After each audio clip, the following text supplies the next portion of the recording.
It is so nice that people from all over the world are finally finding out the truth about the US. Today we're trying the Argentina drink from Starbucks. Can I have 2 venti vanilla bean frappuccinos with 3 scoops of blue powder? And then can I add extra caramel drizzle and top that with whipped cream and blue powder on top? Bro, this truck is huge. What? It's like a Tonka truck, man. Do you think a country that Europeans spent years mocking online could turn around and make thousands of them cry happy tears in the span of one summer? Because that is basically what happened during the 2026 FIFA World Cup, and nobody saw it coming, least of all the fans themselves.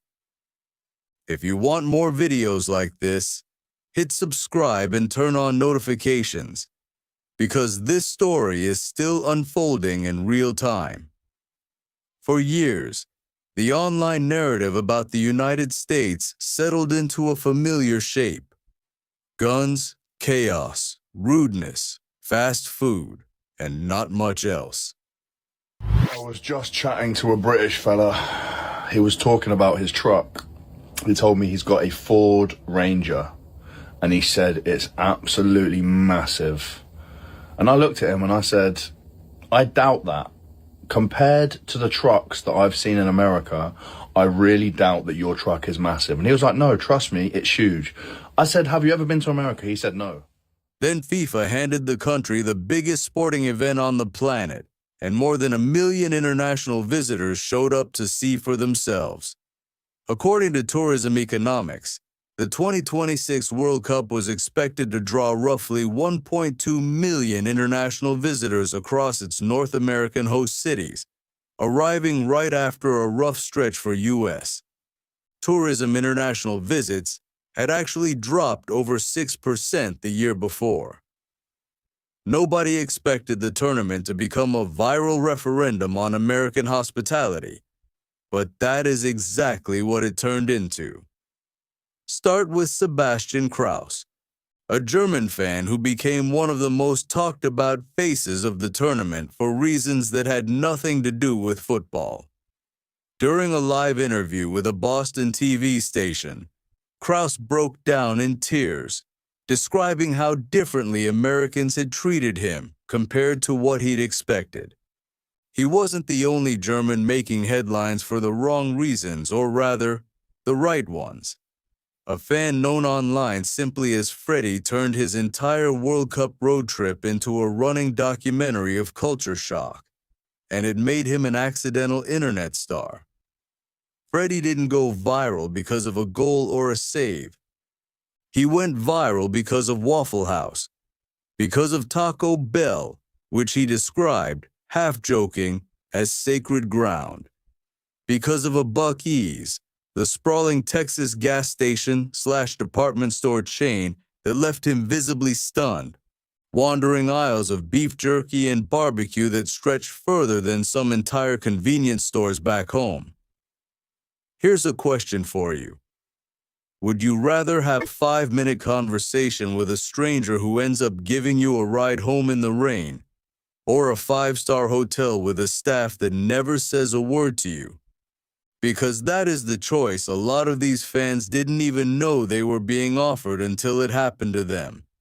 Reports out of Boston describe visitors being struck by small, almost invisible acts of kindness: a stranger stepping in to help with directions, a shopkeeper cracking jokes with tired travelers, a cashier remembering someone's order from the day before. Oh my gosh. Whoa. Wait.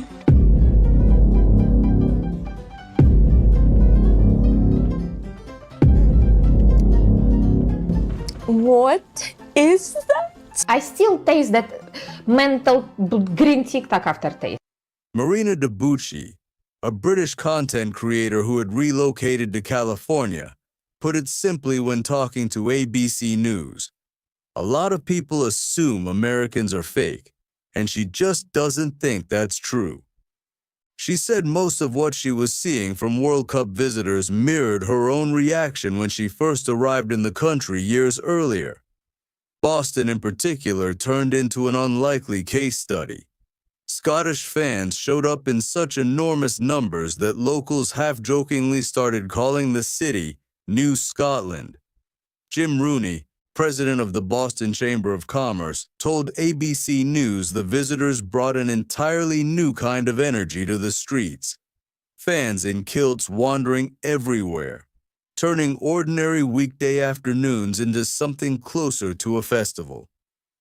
A local content creator named Sean Moran said watching the city embrace the Scottish crowd became one of the most uplifting things he'd seen in a long time, especially compared to how negative social media usually feels. And Dr. Rachel Fu, a tourism researcher at the University of Florida, offered a theory for why all of this was landing so hard. Tourists don't just come for the landmarks anymore. She said they come for daily life, and something as small as free ice water or a friendly grocery clerk can feel like a genuine discovery to someone visiting from Scotland, Brazil, or Japan. I know people can spot a tourist from miles away, okay? But look how much taller this truck is than me. Wait, it doesn't even give it justice. The wheel is up to my hips. That's insane. The door handle is by my head.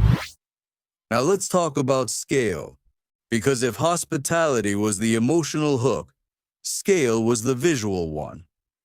A Buc-ee's isn't just a gas station. Some locations stretch past 50,000 square feet, with dozens of fuel pumps lined up like a runway and a food counter selling everything from brisket sandwiches to fudge made on site. To a European used to a cramped roadside kiosk with 2 pumps and a rack of chewing gum, that is not a gas station, that is a theme park with a fuel card. One Scottish tourist's description of Buc-ee's went viral for capturing exactly that feeling. A gas station crossed with Disney World, wrapped inside a gift shop. It's the kind of line that sums up an entire genre of reaction video in a single sentence.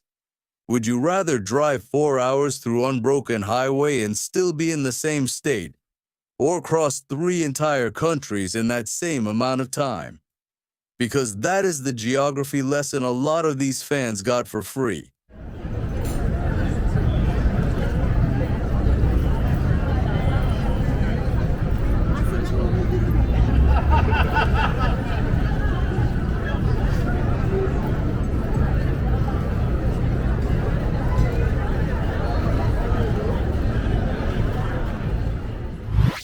European visitors moving between host cities Kansas City to Dallas, Seattle to Los Angeles, kept running into a scale of distance that doesn't really exist back home, where a 4-hour drive can put you in a different country with a different language and a different currency.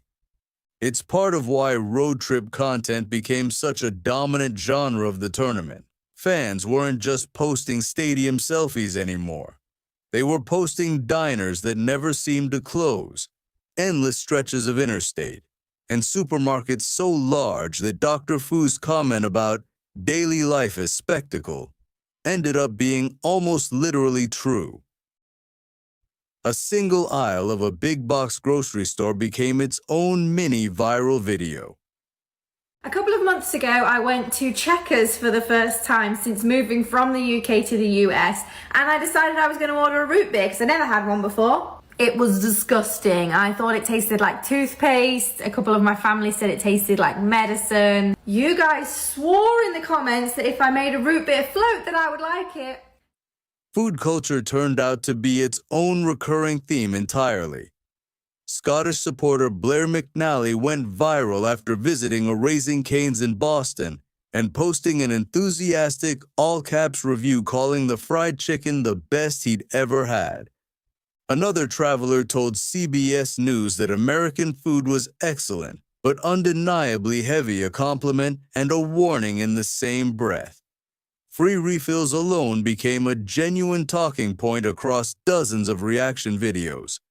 Visitors from countries where a soda costs extra per glass kept filming themselves in visible disbelief that the same cup could be refilled endlessly at no charge.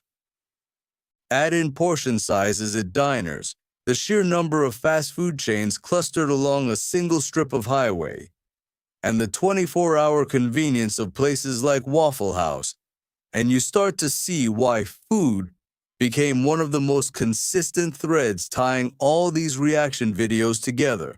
Americans rate this truck 1 out of 10, I dare you. If you've been following my US adventure, you will know how obsessed I am with trucks in the US. GMCs, Fords, Chevrolets, name me more, name me more. These are like the standard size in the UK. Safety was supposed to be the scary chapter of this story, and for a while, the headlines leaned that way. Security planners spent months preparing for what officials called an unprecedented logistical challenge, coordinating more than 400 law enforcement agencies, deploying anti-drone technology funded by over $250 million from the Department of Homeland Security, and training officers to recognize behaviors chanting, flares, dense crowd movement that are completely normal at a European match, but might look alarming to an officer who has never policed international soccer before.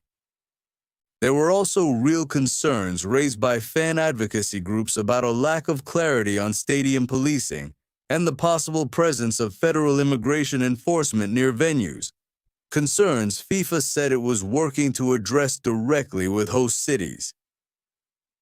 Planners were also determined not to repeat the chaos of the 2024 Copa America final in Miami, where ticketless fans breached the gates and the crush inside left some supporters fainting in the heat.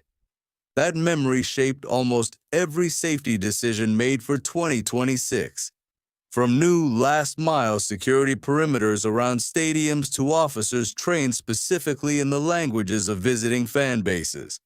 So no, it wasn't a perfect, headline-free tournament. But for the millions who actually walked through those perimeters, the dominant story that came back on social media wasn't fear. It was fences, metal detectors, bomb-sniffing dogs the night before kickoff, and then, on the other side of that, cities that felt orderly enough for fans to wander around in kilts and face paint without a second thought. Americans like to think of themselves as the most innovative nation in the world, but here in San Francisco, which is their most technologically advanced city, they're still using cable cars to get around. It doesn't even have AC. One of the things that shocked me the most about the United States is its lack of public transport infrastructure. You guys don't know. I'm from Mexico, and in Mexico we have, it's shitty, but Would you rather live somewhere history goes back 2,000 years, or somewhere you can watch a mountain range, a desert, and a coastline in the same road trip? Because that's the trait a lot of European visitors found themselves quietly making peace with. Multiple travel and tourism outlets pointed to the same pattern. Fans who came purely for football ended up extending their trip specifically to see national parks, coastlines, and cities they'd never otherwise have visited, turning a month-long tournament into the kind of cross-country trip usually reserved for a gap year. The economic side of this story is less flashy, but arguably more important. Tourism economics. The firm that produces the industry's go-to travel forecast projected the tournament would help push international visits to the U.S. up nearly 3.7% in the following year, partly reversing that steep 6.3% decline from 2025. That's not a small correction. That's 11 host cities: Atlanta, Boston, Dallas, Houston, Kansas City, Los Angeles, Miami, the New York/New Jersey area, Philadelphia, the San Francisco Bay Area, and Seattle, absorbing a wave of spending on hotels, transit, restaurants, and retail all at once. Analysts were blunt about why the tournament mattered so much.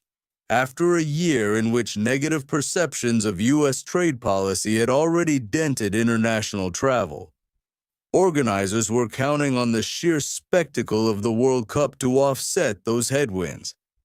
In plain terms, a month of viral gas station videos and crying German fans did something that years of tourism marketing budgets hadn't managed to do.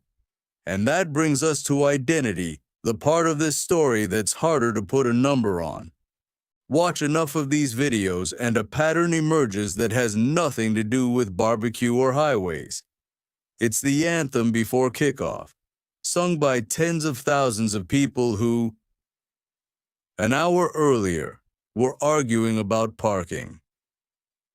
It's small-town pride showing up in the middle of a global event. A local police officer cracking jokes with fans in a language he barely speaks. A Chamber of Commerce president bragging about kilts in the streets like it's the best thing that's happened to his city in years. None of that shows up in a GDP report. But it shows up, over and over in the comment sections underneath every one of these viral clips. So here's the actual turn in this story.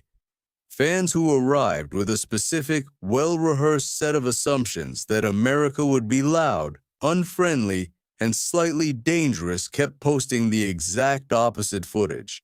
Not because the danger doesn't exist anywhere, and not because every single interaction was perfect. There were real security debates, real controversy, real scandals covered right alongside the feel-good clips. But the volume and consistency of the positive reactions from Krause's tears to Freddie's road trip to Debuchy's blunt, "Americans are just really nice," is what tipped this from a handful of nice anecdotes into an actual trend that tourism researchers and journalists were writing about by name. So here's the real question to leave you with. Would you rather travel somewhere that matches every expectation you walked in with, or somewhere that quietly proves you wrong? Because for a lot of these fans, it turned out to be the second one. And they didn't seem to mind admitting it on camera. If this kind of story is your thing, like this video, share it with someone who still thinks they've got America figured out, and subscribe with notifications on so you don't miss the next one in this series. This video is a compilation drawing on reporting from outlets including ABC News, CBS News, Fox News/Outkick, Euronews, The National, ESPN, and Tourism Economics, alongside publicly posted social media reactions from World Cup travelers. It reflects individual experiences and documented reporting from the 2026 tournament, not the full social reality, official policy, or every experience of every visitor to the United States. Viewer discretion and independent verification are always encouraged for specific facts and figures.